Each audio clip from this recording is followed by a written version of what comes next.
Hi, my name is Jonathan Hicks. I'm back at the Dice Cup, and this evening I'm joined by Michael. Mark. and we just finished playing Iberian Rails. And contrary to the box cover, this is not Railroad Tycoon with not Railroad Tycoon. What do you call it? Roller Coaster Tycoon. It looks like, doesn't it? With trains. It's actually quite a dry train-stroke auction game. So, like quite a few of the train games in terms of the sort of 18xx games, you are essentially trying to buy shares. You can see these are the shares here in various companies. So at the start of the game, you kind of auction off some of these shares. You buy some shares, and whoever has the most shares in each company controls that company. And like most of these games, you need to be very careful to keep your personal supply of money separate from the company's supply of money. So in this case, I was controlling Red, which has now run out of money. But during the game, it meant that when it was Red's turn to act, I could do various things in terms of expanding Red's network. So Red started here, and one of the interesting things is, at the start of every round, you pick a role from one of these roles over here. So for example, I might pick the construction mech, which is obviously good for constructing track, and then you pay a certain amount of money, and for each sort of step down this track, you're going to be able to build some track. So if I spent 50 of the company's money, then I get 1, 2, 3, 4 sort of track builds. The little trains actually sort of represent track. So from here I could kind of go 1, 2, 3, 4. Now each time you build in a city, the share price goes up, which is really what you're aiming for here.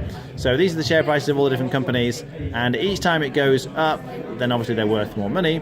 At the end of the game, they kind of pay out according to what they're worth. But it's also possible to get the companies to pay out during the game as well, which is quite important. So each of the companies takes it in turn to sort of expand the territory usually. But one other, just a couple of important things I suppose to do with this is the hotelier action lets you stick a couple of hotels down. You can see like this. And if you can get a company to build on a hotel, then that hotel kind of reaps in all the money from all the tourists they're visiting according to the number of gold cities that the company goes blue. So you can goes through. So you can see here blue's got several gold cities. So if I could get gold to build on my particular hotel, then I get quite a lot of money personally, not the company but the personal money, according to how many gold cities that are there. So just very quickly, some of the other actions. The banker just gives you a bit of cash. The mafioso is an unusual one. You can actually pay some money to take control of another company. So if a company's doing very well and it's near one of your hotels, this is what Mark did to me, you can take control of the company and then divert it through into your hotel to try and reap the benefits. The nephew is a way of just getting shares out of the company for nothing, effectively. And the Villiers Fog here lets you go first. So you're picking a role, taking actions with the companies, and then over various rounds just trying to get as much money as you can out of the company. You'll find one of the other actions you can do is to try and auction off the shares. You can either have a closed auction where everyone just sticks the fist out and reveals the money, or you can do an open auction where you just go around bidding one at a time until you all pass.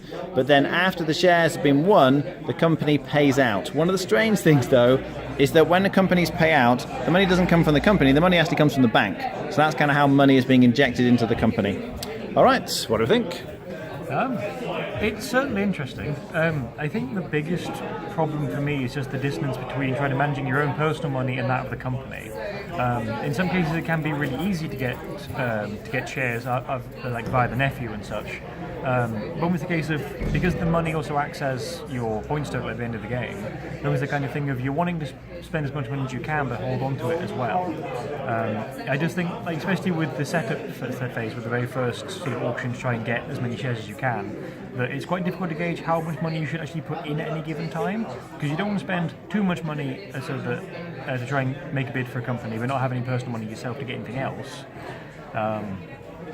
And so on. I think I must admit I did struggle with the couple of mechanics. It's not sort of the game I tend to play as often, so I might have just missed a couple of things. So me, mechanically speaking, I got a little bit lost for some of it.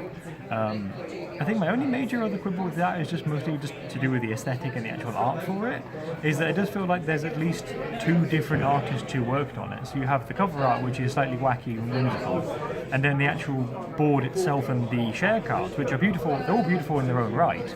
It just feels like there's a bit of a there's almost like a change in theme kind of halfway through it. Like the board itself is very sort of pretty and very almost like cartographer-esque, but the board itself, like I mentioned before with the cover, is very almost whimsical. Yeah, I'm not too sure on this one, I must admit. Okay, fine. Mark?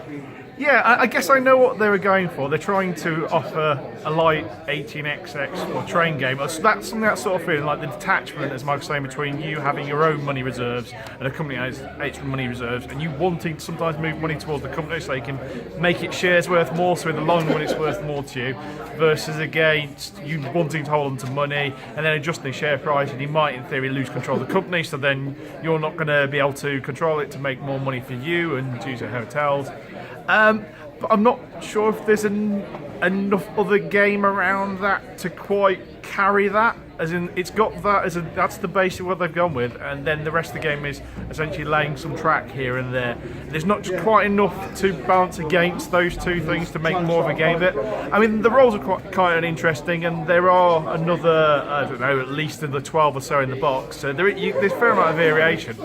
But it's trying to give you a light feeling of an 18xx game without enough game to make a light 18xx game. They could do something more in it for me, I think. Okay, rating? I think I'd give it a 6. All right. Michael? I agree, I give 6 out of 10. Okay.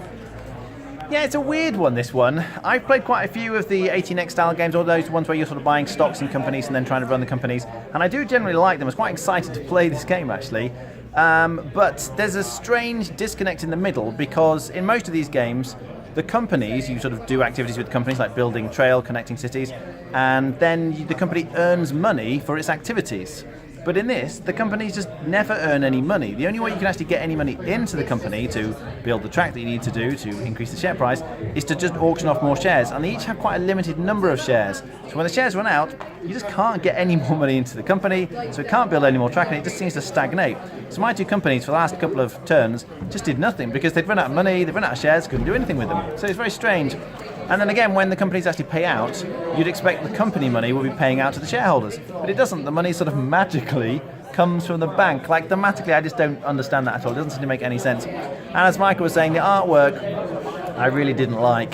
It's just really strange. The box doesn't match the rest of it at all. The characters are just kind of almost Monty Python-esque, which I wouldn't mind if it was all like that, but it's just so different from the board itself, which is just very dreary, really. So this one really didn't hit it for me, I'm afraid. I think I'll be on a 5 out of 10. All right, thanks for watching. That was Iberian Rails.